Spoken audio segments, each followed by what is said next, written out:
please welcome to the stage a dynamic force for transformation.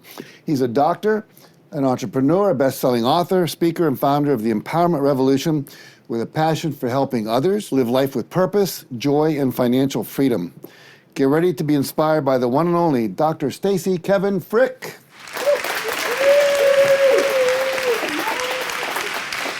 Thank you, Jack. It's an honor to be here. Now, I'm about 5 feet 7 inches tall. But what if I told you that 10 years ago, I weighed almost 300 pounds? What if I also told you that I was completely bald? What if I also told you that I was 7 feet tall with a third ear? Now, obviously I didn't physically look like that, but the man staring back at me in the mirror was just as unrecognizable. You see, I haven't always been the man that you see standing here in front of you today. I'm so grateful, I'm blessed, I'm blown away that today I'm the man writing books with the amazing Lisa Nichols. I'm the man exploring how to make the world a better place with global impact leaders. I'm the man sharing the stage with the legendary Jack Canfield. And I can honestly tell you, I've never been happier. But it wasn't always like that. There was a time in my life when I believed that I was unlovable. Growing up, I believed that my father was going to kill me. And I'm very blessed to have a beautiful relationship with my mother today.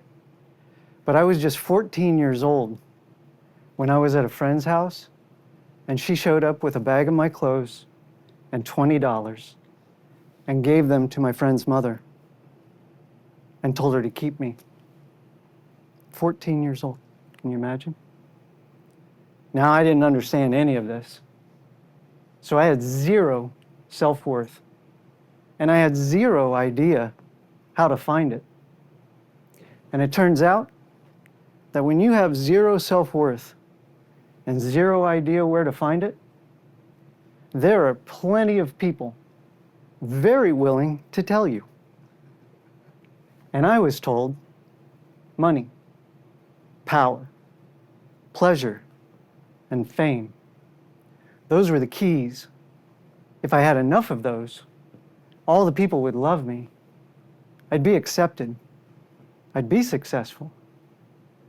And I was given a mask to wear, to look like who I needed to look like. And I gave my power to that belief.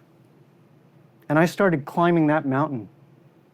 Money, power, pleasure, fame. And the mask got heavier. But all the people didn't seem to love me. I didn't seem accepted. I didn't feel successful. Well, I knew what the answer to that was. It was pretty obvious to me. More money, more power, more pleasure, more fame. I climbed harder, and the mask got heavier. And all the people, they still didn't love me. I still didn't feel accepted. I still didn't feel successful. I got it. Doctor, CEO, community leader, more money, more power, more pleasure, more fame. And then one day it happened. I got to the top of the mountain, and there it was in front of me, this big, beautiful treasure chest. Well, I knew what was in it. It was all the love, all my power, all the acceptance, all the success. And as I knelt down in front of it, the mask felt like it weighed 1,000 pounds. And I opened the lid and looked inside, and it was absolutely empty. Because it was never my mountain. and it was never my chest. That moment broke me. I can't tell you the emotions that I felt in that moment. It wasn't just confusion. It wasn't just despair. It wasn't just anguish. I felt like I had completely failed at life. And as I knelt there, suffocating in self-loathing, searching for a reason to go on, I heard the voice of my father, who had passed away some 10 years before that. "Son," he said. "Dad," I said, "this mask, it's so heavy, and I have no idea why I even wore it. It was all for nothing. I have nothing. I am nothing." "Son," he said, "come home." Now I knew in that moment that I had a choice. I could make that moment my excuse, or I could find a way to make that moment my purpose. And in order to do that, I had to figure out what happened. How did I get here? And that's when I saw it. That's when I saw the programs and the codes that I'd been living that weren't serving me. They weren't even mine. But I had written beliefs and attached them to them. So I tore down those programs. I tore them down to their very element, to the very event that was created around them. And I rewrote those beliefs, not from trauma, from truth. "Dad," I said, "I love you, but I can't come home yet. I have a mountain to climb." And I took off that mask. And that was the moment that my empowerment revolution started within me. And that was the moment that I looked deep into my soul. I shined the light in the darkest places so that I couldn't hide from myself anymore. And I found my truths. I found my authenticity. I found my core values, and I embodied them. And I aligned them with how I presented into the external world. And when I did that, you know what happened? All the people still didn't love me. But the right people loved me with everything they had, starting with me.